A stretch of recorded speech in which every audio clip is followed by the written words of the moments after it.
الله الرحمن الرحيم نحمده ونصلي على رسوله الكريم أما بعد فأعوذ بالله من الشيطان الرجيم بسم الله الرحمن الرحيم ابو ہریرہ رضی اللہ تعالیٰ عنہ نے حضور اکرم صلی اللہ علیہ وسلم سے نقل کیا کہ میری امت کو رمضان شریف کے بارے میں 5 چیزیں مخصوص طور پر دی گئی ہیں جو پہلی امتوں کو نہیں ملی ہیں۔ ایک یہ کہ ان کے منہ کی بدبو اللہ کے نزدیک مشک سے زیادہ پسندیدہ ہے۔ نمبر 2 یہ کہ ان کے لیے دریا کی مچھلیاں تک دعا کرتی ہیں اور افطار کے وقت تک کرتی رہتی ہیں۔ نمبر 3 جنت ہر روز ان کے لیے آراستہ کی جاتی ہے۔ پھر ہم تعالی شان فرماتے قریب ہے کہ میرے نیک بندے دنیا کی مشقتیں اپنے اوپر سے پھینک کر تیری طرف آمیں۔ نمبر 4 اس میں سرکش شیاطین قید کر دیے جاتے ہیں کہ وہ رمضان المبارک میں ان برائیوں کی طرف نہیں پہنچ سکتے جن کی طرف غیر رمضان میں پہنچ سکتے ہیں۔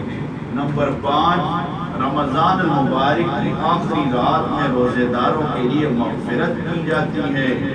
صحابہ اکرام رضی اللہ عنہ اجمعین نے عرض کیا کہ یہ شب مغفرت شب قدر ہے؟ فرمایا نہیں، بلکہ دستور یہ ہے کہ مزدور کو کام ختم ہونے کے وقت مزدوری دے دی جاتی ہے، یعنی ان کی اللہ مغفرت کر دیتا ہے۔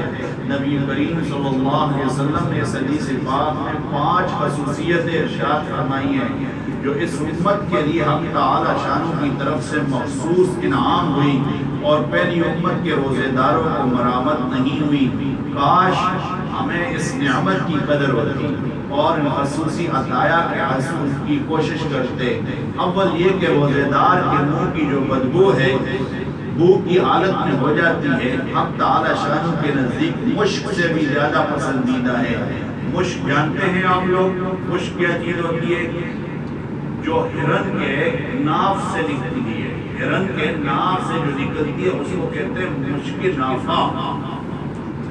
اب یہ قریباً $6000 پہ 1 تولہ ملتی ہے۔ $6000 کا 1 تولہ ہے جو قصبی ہے، پھر اس سے خوشبو بنائی جاتی ہے، پھر اس سے دوائیاں بنائی جاتی ہیں، اعلیٰ قسم کی خوشبو مشک کی ہے۔ اب فرمایا کہ اس کی منہ کی جو بدبو ہے رب العزت کے نزدیک اس مشک کی خوشبو سے بھی زیادہ پسندیدہ ہے اللہ کے نزدیک۔ کیوں؟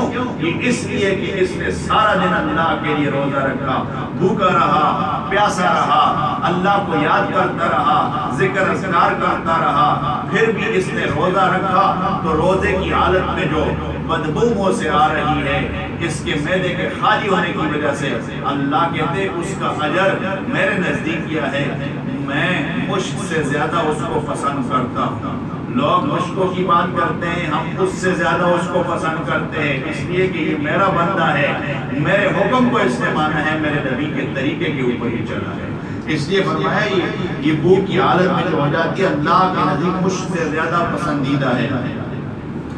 اب آگے بات یہ ہے، فرمایا کہ شراح حدیث کے اس لفظ کے مطلب میں 8 قول ہیں، 1 قول نہیں ہے بلکہ کتنے قول ہیں؟ 8 قول ہیں، جن کو موطا کی شرح میں بندہ مفصل نقل کر چکا ہے۔ موطا امام مالک کی شرح میں بندہ یعنی حضرت مولانا زکریا صاحب رحمہ اللہ مفصل نقل کر چکے ہیں، مگر بندہ کے نزدیک ان میں سے 3 قول راجح ہیں۔ اول یہ کہ حق تعالی شان آخرت میں اس بدبو کا بدلہ اور ثواب خوشبو سے عطا فرمائیں گے، آخرت میں ہی بدلہ دیا جائے گا جو مشک سے زیادہ عمدہ اور دماغ پرور ہوگی۔ یہ مطلب تو ظاہر ہے اور اس میں کچھ بہت بھی نہیں۔ نیت در منصور کی ایک روایت میں اس کی تصریح بھی ہے، اس لیے یہ بمنزلہ متعین کے ہے۔ دوسرا قول کیا ہے؟ دوسرا قول یہ ہے کہ قیامت میں جب قبروں سے اٹھیں گے تو یہ علامت ہوگی کہ روزے دار کے منہ سے خوشبو جو مشک سے بھی بہتر ہوگی وہ آئے گی۔ قبر سے اٹھ کے جب جائے گا تن پہ کچھ بھی نہیں ہوگا، جب جائے گا تو اس کے منہ سے ایک عجیب قسم کی خوشبو آئے گی جو مشک سے زیادہ جو ہے دماغ پر ہوگی۔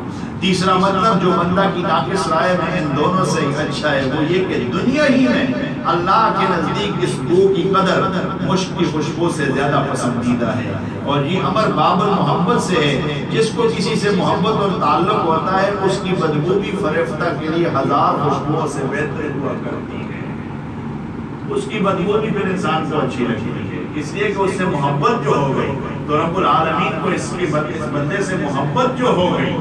اب دیکھو اللہ جگہ جگہ قرآن کریم میں ارشاد فرماتے ہیں اے ایمان والو، اے ایمان والو۔ ایمان والوں کا ترجمہ مفسرین کرام یہ کرتے ہیں اے میرے ساتھ محبت کرنے والوں، اے میرے ساتھ محبت کرنے والوں۔ ہماری محبت جھوٹی ہو سکتی ہے، ہماری محبت جھوٹی ہو سکتی ہے، لیکن میری اور تیری محبت کے بارے میں اللہ رب العزت خود کہتے ہیں اے میرے ساتھ محبت کرنے والوں، اے میرے ساتھ محبت کرنے، اے ایمان والوں، اے میرے اوپر یقین رکھنے والوں، اے میرے نبی کا کلمہ پڑھنے والوں، ہم تمہیں ضرور بے ضرور اس رمضان مبارک کا بدلہ عطا کریں گے۔ اب آپ کو معلوم ہے کہ ایک روزہ کتنا ثواب رکھتا ہے؟ پہلی بات تو یہ قرآن کے نص قدیم سے ثابت ہے کہ روزہ فرض ہے۔ دوسری بات یہ کہ رسول اللہ علیہ السلام نے ارشاد فرمایا کہ روزہ رکھو، اس کی فضیلت بیان فرمائی۔ تیسری بات یہ فرمائی کہ جناب جب روزہ رکھو تو اس کے لیے تراویح بھی پڑھو، کیونکہ تراویح کو ثواب کی چیز بنایا ہے۔ جو بندہ تراویح نہیں پڑھتا اور روزہ رکھتا ہے سنت سے محروم ہو جاتا ہے۔ ایک سنت کا ثواب حدیث پاک میں کتنا کہا گیا جی؟ 100 شہیدوں کا ثواب۔ اب 100 شہیدوں کا ثواب رمضان المبارک میں کتنا ملے گا جی؟ اب 70 گنا بڑھا دو جی، اب 70 گنا جب بڑھا دیا جائے گا 100 کو 70 سے ضرب دو تو کتنے بنتے ہیں جی؟ 700 بنتے ہیں۔ 700 شہیدوں کا ثواب اللہ پاک ہے اس کو دے رہے تراویح پہ، اور تراویح کے ہر سجدے پر اس کو اللہ پاک 1500 نیکی عطا کرتا ہے، اور اس کے لیے تراویح کے بدلے میں، ہر رکعت کے بدلے میں اور ہر سجدے کے بدلے میں اللہ رب العزت یاقوت کا ایک ایسا محل دیں گے کہ وہ ایسا محل ہوگا 70 ہزار اس میں قبریں ہوں گے، 70 ہزار اس کے دروازے ہوں گے۔ اور یہ تو صرف ایک نشانی کے طور پر ارشاد کرنا، بلکہ آگے کہ جب جنت میں جائے گا تو 70 ہزار فرشتہ اس ایک عدل جنتی کو جو ہے سلام کرے گا، 70 ہزار فرشتہ سلام کرے گا۔ اب ایک روزہ رکھنا نوجوان طبقہ، بوڑھے ماشاءاللہ رکھ رہے ہیں، 50 سال والے 40 سال والے رکھ رہے ہیں، نوجوان طبقہ غور کرے۔ رسول اللہ صلی اللہ علیہ وسلم ارشاد فرماتے ہیں ایک روزہ جب بندہ اللہ کے لیے رکھتا ہے اور اللہ کی رضا کے لیے رکھتا ہے، خالصتاً اس میں صرف اور صرف اللہ کی رضا ہو، اس کو اللہ جہنم سے کتنا دور کر دیتے ہیں۔ پتہ ہے کتنا دور کر دیتے ہیں؟ ایک کوا، حدیث پاک میں آتا ہے ایک کوا اڑتا رہے حتیٰ کہ اس کی پیدائش سے وہ اڑنا شروع کر دے اور اس کی موت واقع ہو جائے۔ جتنی مسافت اس نے طے کی ہے اپنی زندگی کے اندر، اتنی مسافت اللہ ایک روزے کی برکت سے اس کو جہنم سے دور کر دیتے ہیں۔ اب یہ بھی تو پوچھو نا کوے کی عمر کتنی ہوتی ہے؟ آپ میں سے کسی کو پتہ ہے کوے کی کتنی عمر ہوتی ہے؟ حیوانات کے جو علم کے ماہر لوگ ہیں انہوں نے کوے کی عمر 250 سال لکھی، زیادہ سے زیادہ کتنی لکھی ہے؟ 250، 250 سال، اور 80 سال تو کہیں گئے ہی نہیں۔ اب رسول اللہ علیہ السلام ارشاد فرماتے ہیں کوا اڑتا رہے حتیٰ کہ اس کی عمر ختم ہو جائے۔ جب اس کی عمر ختم ہو جائے، جتنی مسافت اس نے طے کی ہے اتنا ایک روزے کے بدلے میں اللہ اس کو جہنم سے دور کر دیتا ہے۔ تو جہنم سے بچنا چاہیے کہ نہیں بچنا چاہیے؟ تو روزے تو رکھنے پڑیں گے، روزے تو رکھنے پڑیں گے۔ اب جو کہ اللہ کو راضی کرنا ہے، لعلکم تتقون، تاکہ تم متقی بن جاؤ۔ ایک ہی رمضان کا برکتوں والا مہینہ ہے۔ آج کتنی ہو گئی ہے؟ میرے خیال میں تین ہو چکے ہیں۔ اب دیکھو تراویح چوتھی ہے۔ اب تراویح ایک دن آ جائے گا، آپ سنیں گے جی ہمارا ختم ہو چکا ہے، پھر ایک دن آئے گا جی آپ سنیں گے آج 27ویں جی، پھر ایک دن آ جائے گا جی ہاں جی کب عید ہوگی جی، کل ہے کہ پرسوں ہے جی عید، اب یہ گزر جائے گا مہینہ۔ ایک مہمان اللہ کا ہمارے پاس آیا ہوا ہے، اس مہمان کی ہم قدر کریں۔ اس مہمان کی قدر کیا ہے؟ افطاری کے ذریعے سے اس کی قدر کریں، روزہ رکھنے کے ذریعے سے اس کی قدر کریں، تراویح پڑھنے کے ذریعے سے اس کی قدر کریں۔ یا اللہ تیرے اولیاء نے تو بڑے بڑے کام کیے ہیں۔ امام شافعی رحمت اللہ تعالی علیہ 60 سے اوپر قرآن ختم کر لیتے تھے، امام ابو حنیفہ رحمت اللہ علیہ 60 سے اوپر قرآن ختم کر لیتے تھے۔ یا اللہ ہم تو 60 رکوع بھی نہیں پڑھ سکتے، ہم تو 60 حرف بھی نہیں پڑھ سکتے، لیکن تیرے لیے قرآن سننے کے لیے آ جاتے ہیں، تو اس کی برکت سے ہماری مغفرت فرما دے۔ وہ لوگ قرآن پہ ہر وقت لگے رہتے ہیں، کیوں؟ وہ فرمایا کرتے تھے شہر رمضان الذی انزل فیہ القرآن، یہ مہینہ رمضان کا قرآن والا مہینہ ہے، یہ تو قرآن والا مہینہ، اور کوئی کام ہی نہیں ہے۔ قرآن پڑھو، قرآن کی تفسیر بیان کرو، ترجمہ بیان کرو، قرآن کے مطالب معانی بیان کرو، لوگوں کو سمجھاؤ، خود بھی عمل کرو۔ اب یہ ہے کہ امام شافعی رحمت اللہ علیہ اور امام احمد بن حنبل رحمت اللہ علیہ، امام ابو حنیفہ رحمت اللہ تعالی علیہ، امام ابو حنیفہ رحمت اللہ علیہ رات کو ایک قرآن ختم کرتے تھے، دن کو ایک قرآن ختم کرتے تھے، اور ایک تراویح میں قرآن ختم کرتے تھے۔ اب کتنے بنے؟ ایک دن کو، ایک رات کو، اور ایک تراویح میں قرآن ختم کرنا، یہ 60 سے اوپر بنتے ہیں۔ اب یہ دیکھیں ان لوگوں نے اتنا کیا، اور ایک بزرگ کے بارے میں آتا ہے اپنے بیٹے سے کہا جب وہ فوت ہو رہے تھے، فرمایا اس کونے کے اندر گناہ نہ کرنا، اس کمرے کے اندر گناہ نہ کرنا، اس کونے میں نے اللہ کے کلام کو 24,000 مرتبہ ختم کیا ہے، 24,000 مرتبہ ختم کیا اللہ کے کلام کو۔ اتنا قرآن سے ان کا لگاؤ تھا، قرآن پڑھا کرتے تھے، اور قرآن کے معانی مطالب میں غور کیا کرتے تھے۔ آج اگر ہم چلو باقی دنوں میں نہیں پڑھ سکتے تو رمضان میں تو کم از کم اپنے قرآن کی ترتیب رکھیں، 1 سے 12 کم از کم کوشش کریں اس کو پڑھنے کی، تاکہ رمضان جیسا ہی ختم ہو ہمارا قرآن بھی ختم ہو جائے۔ ہمارے اور آپ کے امام ابو حنیفہ رحمت اللہ تعالی علیہ ارشاد فرماتے ہیں قرآن کا حق ہے کہ 2 مرتبہ سال میں اس کو ختم کیا جائے، یہ قرآن کا حق ہے کہ اس کو ختم کیا جائے۔ وہ صحابہ کے دور میں رہے، صحابہ کی مجلس سے انہوں نے پائی، اب انہوں نے صحابہ کو دیکھا، رسول اللہ علیہ السلام کا طریقہ صحابہ میں تھا، صحابہ سے تابعین میں منتقل ہوا، تابعین سے تبع تابعین میں منتقل ہوا۔ اب وہ تو اپنی آنکھوں سے دیکھا کرتے تھے، فرمایا کرتے تھے قرآن پڑھو، قرآن کو سیکھو، قرآن کے لیے خدا سے دعا کرو، تو ایک بندہ ایک روزے کی برکت سے کتنا دور ہو جاتا ہے۔ ایک توبہ اٹھتا رہے اس کی زندگی ختم ہو جائے، جتنی مسافت طے کرے گا اتنا مسافت یہ جہنم سے دور ہو جائے گا۔ تو روزے کتنے ہیں؟ اب روزے 250 سال اگر تقوی کی عمر نہ کی جائے، 200 سال بھی لگا لی جائے، 100 سال بھی لگا لی جائے، تو 30 کے ساتھ اس کو ضرب دے دو، اگر 30 روزے ہیں تو 3000 بنتے ہیں۔ 3000 سال ایک پرندہ اڑتا رہے، اڑتا رہے، اڑتا رہے، اللہ رمضان کی برکت سے جہنم سے اتنا دور کر دیتے ہیں۔ تو جہنم سے جب اتنا دور ہو جائے گا تو جہنم کا دھواں بھی اس کو تو پھر نہیں پہنچے گا، تپش تو دور کی بات ہے، دھواں بھی نہیں پہنچے گا۔ اللہ فرماتے ہیں اس لیے کہ اس نے میرے لیے روزہ رکھا تھا، میرے لیے بھوک پیاس برداشت کی تھی۔ آنکھوں کا روزہ، آنکھوں کا بھی روزہ، کان غلط جگہ استعمال نہ ہو، کانوں کا روزہ، کان غلط جگہ استعمال نہ ہو۔ یاد رکھنا صرف اور صرف پیٹ کا روزہ نہیں ہوتا، پیٹ کا روزہ صرف نہیں ہوتا، کانوں کا روزہ، آنکھوں کا روزہ، ہاتھوں کا روزہ، پاؤں کا روزہ، دل دماغ کا روزہ، تاکہ اللہ پاک ہماری اندر سے صفائی ستھرائی کر لیں۔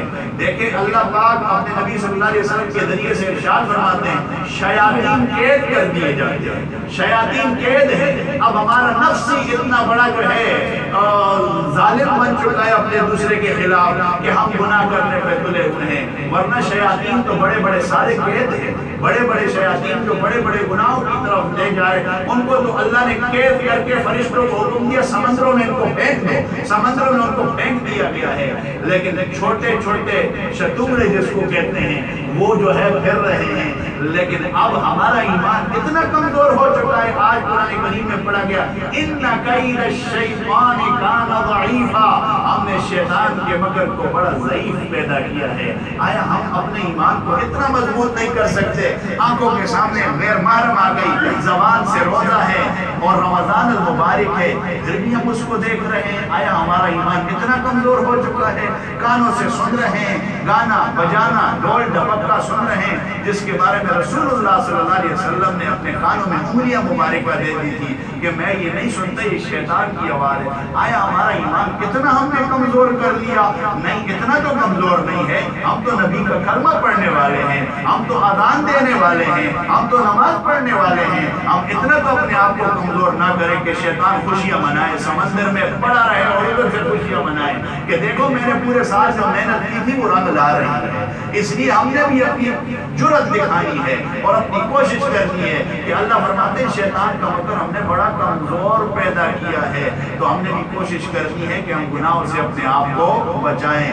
اللہ سے دعا بھی کریں یا اللہ میرے اندر طاقت نہیں ہے، صرف تو ہی مجھے بچائے گا. لا حول ولا قوت الا باللہ العلی العظیم. یا اللہ نیکی کی طاقت میرے اندر نہیں ہے، تیرے فضل سے نیکی کر رہا ہوں. یا اللہ گناہ سے بچنے کی طاقت میرے اندر نہیں ہے، تیرے فضل سے بچ رہا ہوں. جب اللہ کا شکر ادا کرتے لئن شکرتم لازیدنکم، اللہ اس نعمت کو بڑھاتے ہیں، پھر اس نعمت کو بڑھا دیا جاتا ہے. یہ چھوٹے چھوٹے لڑکے جو ہمارے گھروں میں ہیں، 10 سال کے، 11 سال کے، 12 سال کے، ان پہ چونکہ روزہ فرض نہیں ہوتا لیکن چھٹی کے دنوں میں ان کو بھی روزہ رکھواؤ.